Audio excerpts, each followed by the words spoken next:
नमस्कार दोस्तों। उत्तर प्रदेश के प्रयागराज में देश विदेश से लाखों श्रद्धालु और संत महाकुंभ में स्नान के लिए पहुंचे हुए हैं। इन्हीं साधु संतों के तमाम संप्रदायों में से एक है अघोरी। हालांकि अघोरियों को उनकी साधना पद्धति के चलते साधारण समाज स्वीकार नहीं करता है। क्या आपने कभी सोचा है कि अघोरी साधु अपने भोजन में मुर्दों का कच्चा मांस क्यों खाते हैं और शवों के साथ शारीरिक संबंध क्यों बनाते हैं अघोरी? आखिर इससे उनको क्या मिलता है? और सबसे ज्यादा आश्चर्य में डालने वाली बात यह है कि अघोरी महिला के मासिक धर्म के दौरान ही उनके साथ शारीरिक संबंध क्यों बनाते हैं?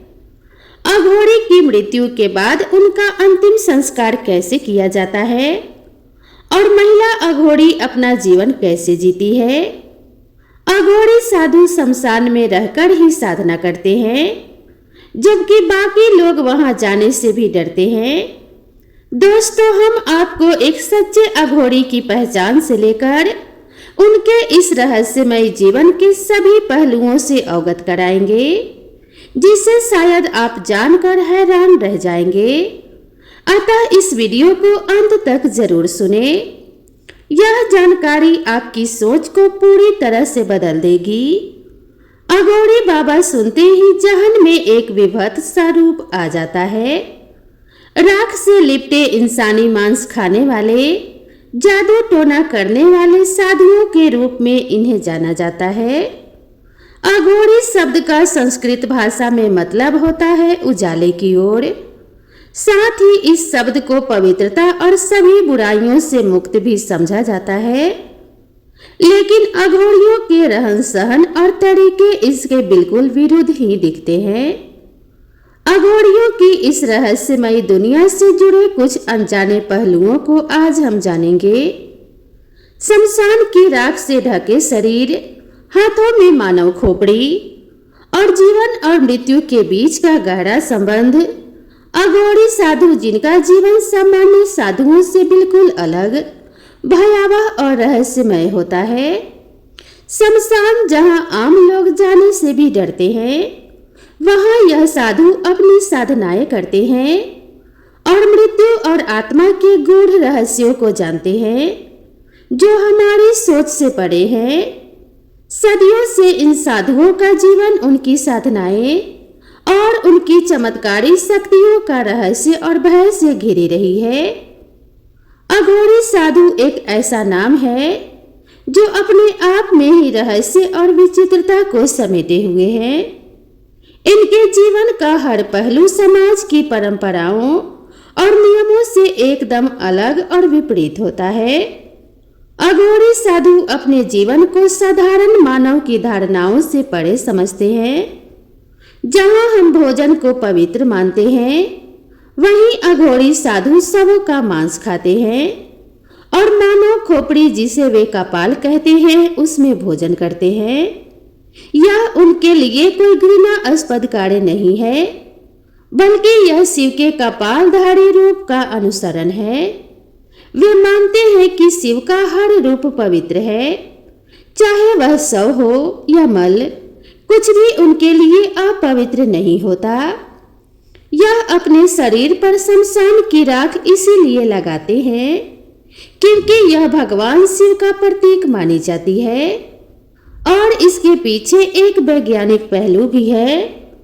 राख में कैल्शियम, फास्फोरस और अन्य खनिज होते हैं जो त्वचा की बीमारियों से शरीर की सुरक्षा कर सकते हैं। उनके लिए माता काली और भगवान शिव का भैरव रूप ही उनके गुरु होते हैं। और जिस तरह भगवान शिव और माता काली मुंडों की माला पहनते हैं, अघोरी साधु भी मुर्दों की खोपड़ियों का हार पहनते हैं। अघोरी साधुओं का सबसे विवादास्पद पहलू है उनका यौन संबंधों को लेकर दृष्टिकोण।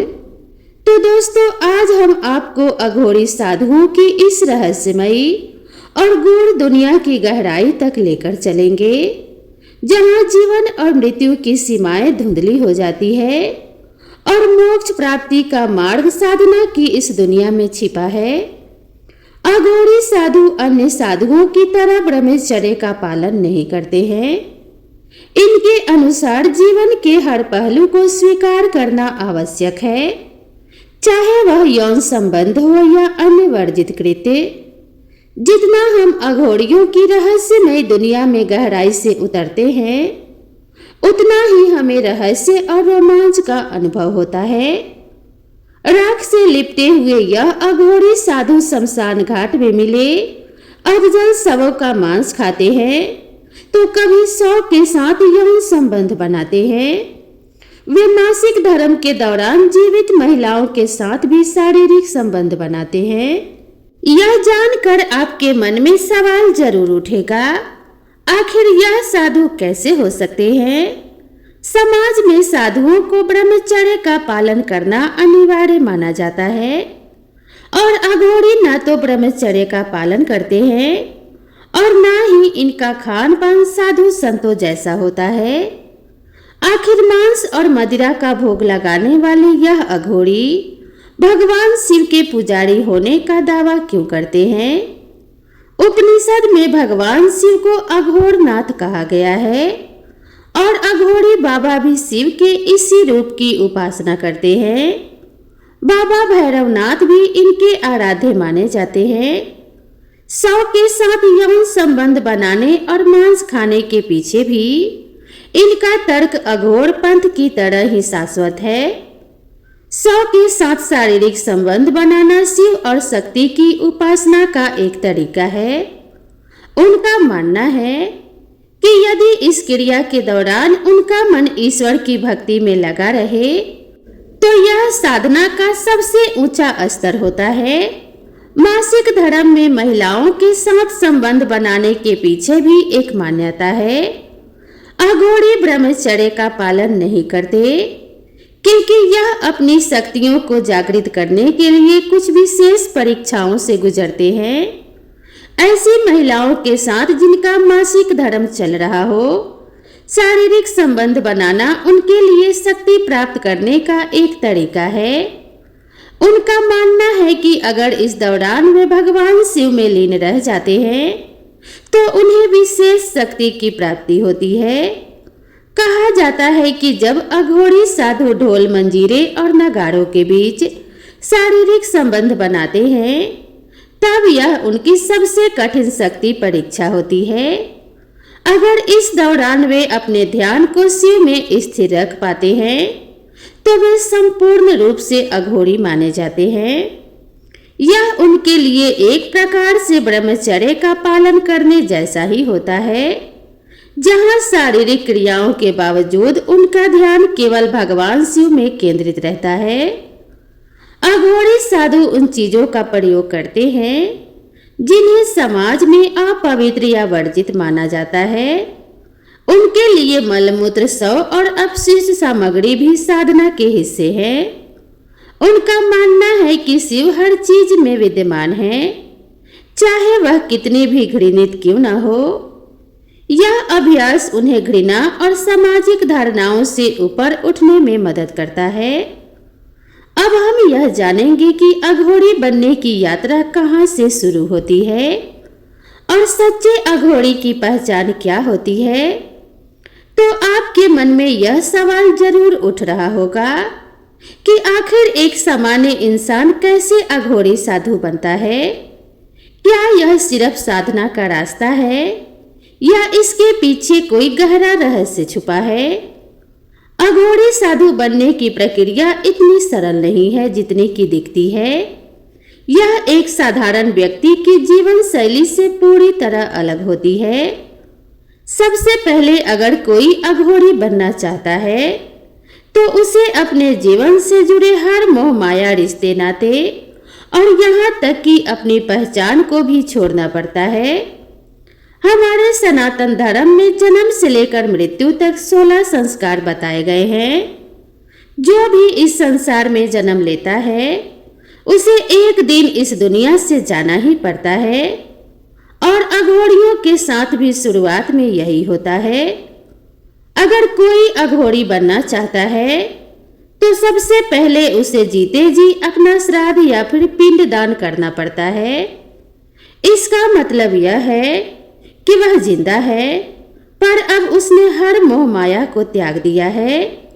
अब ना उसका कोई परिवार है और ना ही कोई घर, अब ना उसका इस दुनिया में कोई अस्तित्व है। ऐसे ही शुरू होती है एक साधारण इंसान की खुद को अघोरी साधु में बदलने की यात्रा। अघोरी बनने के लिए कोई उम्र की सीमा नहीं होती। अब 10 साल के हो या फिर 60 साल के, उम्र कोई मायने नहीं रखती। कोई भी चाहे वो पुरुष हो या महिला अघोरी बन सकता है। जी हाँ, आपने बिल्कुल सही सुना, महिला भी अघोरी बन सकती है। यह साधना किसी भी विशेष वर्ग के लिए नहीं, बल्कि उन सभी के लिए है जो संसार के हर बंधन से मुक्त होकर एक नई राह पर चलने के लिए तैयार होते हैं। अघोरी बनने की राह पर सबसे पहला कदम है अपने गुरु की तलाश। यह साधना का सबसे महत्वपूर्ण हिस्सा है। लेकिन अगर इनका कोई मानव गुरु नहीं मिलता, तो यह बाबा काल भैरव को अपना गुरु बना सकते हैं, जो काशी के कोतवाल माने जाते हैं। बाबा काल भैरव भगवान शिव के रौद्र रूप हैं। वही इनके मार्गदर्शक और गुरु बन जाते हैं। उनकी साधना करके उन्हें गुरु रूप में स्वीकार करना होता है। और इसके बाद आता है सबसे बड़ा कदम, पिंडदान, यानी खुद को इस संसार से पूरी तरह से मुक्त कर देना। इसका मतलब है कि इस दुनिया में अब इनका कोई अस्तित्व नहीं रहा।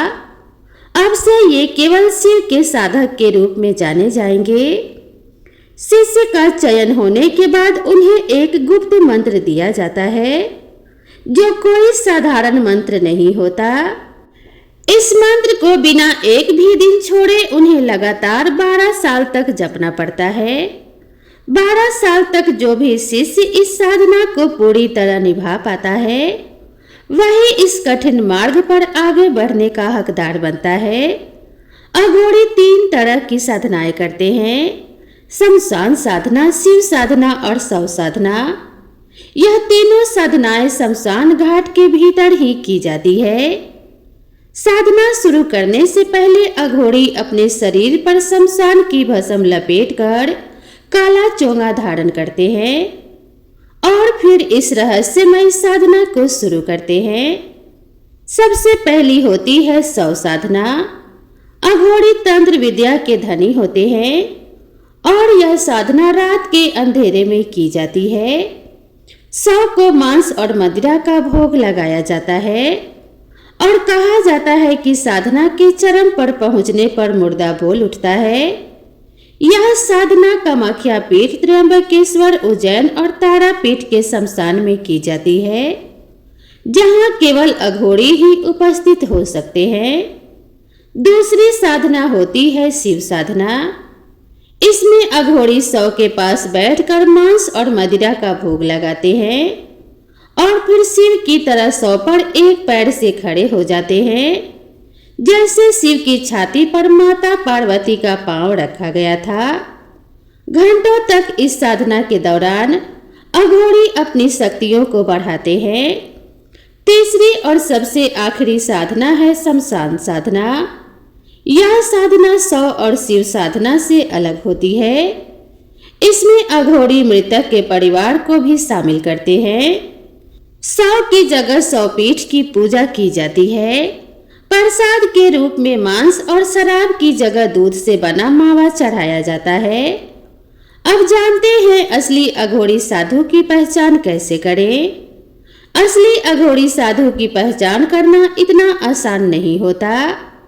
प्रयागराज कुंभ में कई फर्जी अघोरी भी घूमते हैं, जो कि बहरूपीय होते हैं और मात्र लोगों से पैसा ऐंठने के लिए यह अघोरियों का रूप बनाकर घूमते हैं और लोगों का मनोरंजन करते हैं। वे साधारण साधुओं की तरह दिख सकते हैं, लेकिन उनकी जीवन शैली और साधनाएं बहुत गहरी और रहस्यमयी होती है। अघोर विद्या के जानकार मानते हैं कि असली अघोरी कभी आम दुनिया में सक्रिय नहीं होते। अगर वे समाज में रहते भी हैं तो दिखावा नहीं करते। वे सिर्फ अपनी साधना में लीन रहते हैं। अगर कोई अघोरी आपसे पैसे मांगता है तो समझ जाएं कि वह सच्चा अघोरी नहीं हो सकता, क्योंकि असली अघोरी कभी किसी से कुछ मांगते नहीं हैं। कलयुग में कोई भी राख लगाकर, काले कपड़े पहनकर और खोपड़ी लेकर अघोरी जैसा दिख सकता है, लेकिन असली पहचान उनके साधना में होती है। जहां पैसे का खेल हो वहां से दूर रहना ही बेहतर है। पैसा इंसानों ने बनाया है, भगवान को इसकी जरूरत नहीं होती।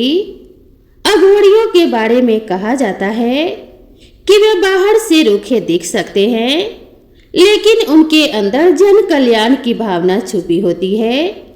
अगर किसी पर उनकी कृपा हो जाए तो वे अपनी सिद्धियों का फल देने में भी पीछे नहीं हटते, और अगर कोई उन्हें पसंद आ जाए तो वे उसे अपनी तंत्र विद्या सिखाने को भी तैयार हो जाते हैं।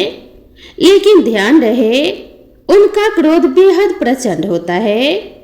अघोरी बेहद सरल स्वभाव के होते हैं और प्रकृति के साथ रहना पसंद करते हैं।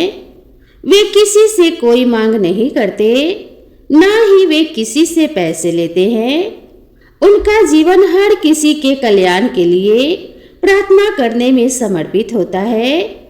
अघोरी हर चीज को ईश्वर के अंश के रूप में देखते हैं। वह ना तो किसी से नफरत करते हैं और ना ही किसी चीज को अस्वीकार करते हैं। इसी कारण वे इंसानी और जानवरों के मांस में कोई भेदभाव नहीं करते। जानवरों की बलि उनकी पूजा पद्धति का एक महत्वपूर्ण हिस्सा है, और वे गांजा भी पीते हैं, लेकिन नशे में भी उन्हें अपने बारे में पूरी तरह से होश रहता है। उनकी साधना और उनका जीवन हर पहलू में शिव से जुड़ा होता है। क्या आप कभी अपने जीवन में ऐसे संत महात्मा या अघोरी साधु से मिले हैं जिसने आपको प्रभावित किया हो?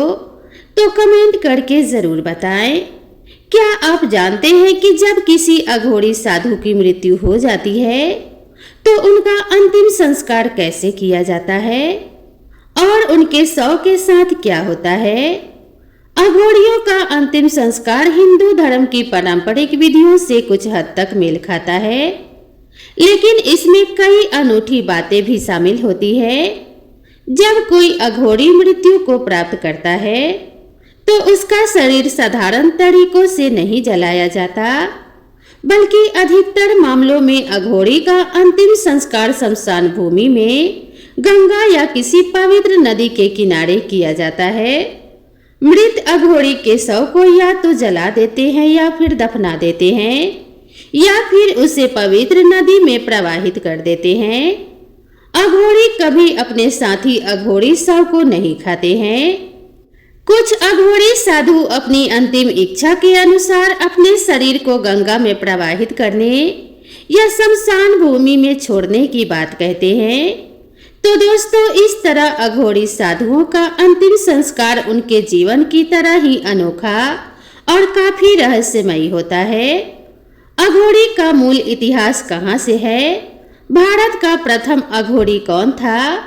और अघोरी का असली मतलब क्या होता है? संस्कृत में अघोरी का मतलब है उजाले की ओर जाने वाला। यह शब्द इतना पवित्र और शक्तिशाली माना जाता है कि यह इंसान को हर बुराई से मुक्त करने की क्षमता रखता है। अघोरी साधुओं का इतिहास और उनकी उत्पत्ति एक ऐसा रहस्य है जो समय के साथ गहराई में डूबा हुआ है। इनका संबंध उन प्राचीन तांत्रिक परंपराओं से है जो सदियों से अपने आप में अद्वितीय और रहस्यमयी मानी जाती है। कहा जाता है कि 7वीं और 8वीं शताब्दी में अघोरी साधुओं की जड़ें कपालिक और कालामुख जैसे उग्र तांत्रिक संप्रदाय में समाई हुई है।